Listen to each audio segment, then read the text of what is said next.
Hello friends, welcome to my channel. இன்றைக்கி நம்ம இந்த வீடியோவில் எந்த படத்தோட ரிவ்யூ பார்க்க போகிறோம்னு பார்த்தீங்கன்னா 2015 ரிலீஸ் ஆன பரோல். இந்த படத்தோட ரிவ்யூ தான் பார்க்க போகிறோம். இந்த படத்தில் யார் யார் நடிச்சிருக்காங்கன்னு பார்த்தீங்கன்னா நம்ம மம்முட்டி, இனியா, மியா ஜார்ஜ் இவங்கெல்லாம் இந்த படத்தில் லீட் ரோல் எடுத்து நடிச்சிருக்காங்க. இந்த படத்தோட கதை என்னன்னு பார்த்தோம்னா, ஓப்பனிங்கில் நம்ம மம்முட்டியை ஜெயிலில் இருக்கிற மாதிரி காட்டுறாங்க. ஜெயிலில் இருக்கிற எல்லா கைதிகளும் நம்ம மம்முட்டியை மேஸ்திரின்னு கூப்பிடுறாங்க. அதே நேரத்தில் நம்ம மம்முட்டியோட தங்கச்சியான கேத்ரின் வந்து எதிர்பார்க்காத விதமாக இறந்து போயிடுறாங்க. அதனால் நம்ம மம்முட்டி மன உடைஞ்சு போய் இதுக்கு கூட போக முடியலையே நம்மளால் அப்படின்னு ஒரு பரோலுக்கு அப்ளை பண்ணுறாரு. அந்த பரோல் கிடச்சி அவர் வெளியே போகிறாரு. அந்த பரோலுக்காண்டி இவர் என்னென்ன கஷ்டப்பட்டார், வெளியே போய் அவர் என்னென்ன பிரச்சனைகளை ஃபேஸ் பண்ணார், அதே நேரத்தில் இவரோட பையனுக்கு என்னாச்சு, இதெல்லாம் இந்த படத்தோட மொத்த கதை. இந்த படத்தோட பாசிட்டிவ்னு பார்த்தோம்னா, டைரக்டர் இந்த கதையை எடுத்த விதம் உண்மையிலே நல்லா இருந்துச்சு. மம்முட்டி எவ்வளோ பெரிய ஆக்டர்னு நமக்கு எல்லாத்துக்கும் தெரியும். இந்த கதைக்கு கரெக்டாக நம்ம மம்முட்டியை எடுத்த விதம் உண்மையிலே நல்லா இருந்துச்சு. மம்முட்டியோட ஆக்டிங் வந்து இந்த படத்தில் வேறு லெவலில் இருந்துச்சு. அவரோட நடிப்பை இந்த படத்தில் யதார்த்தமாக கொடுத்துருக்காரு.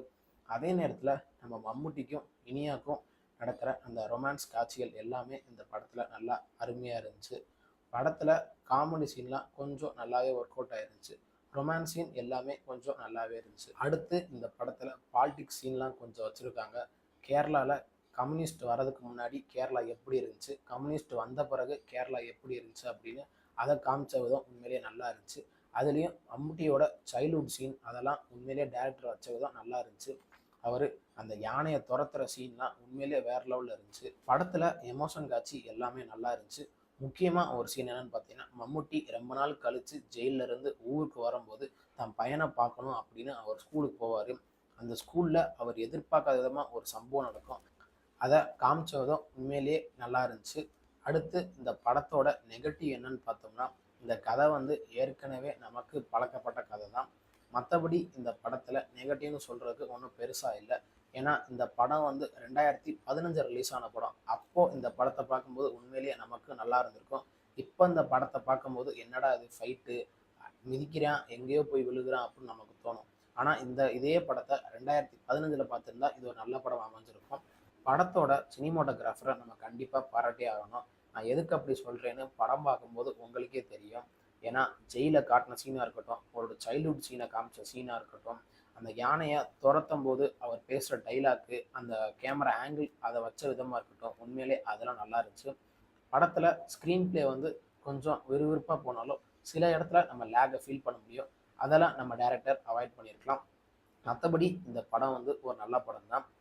அதே நேரத்தில் இந்த படத்தை இப்போ தான் யூடியூப்பில் ரிலீஸ் பண்ணியிருக்காங்க.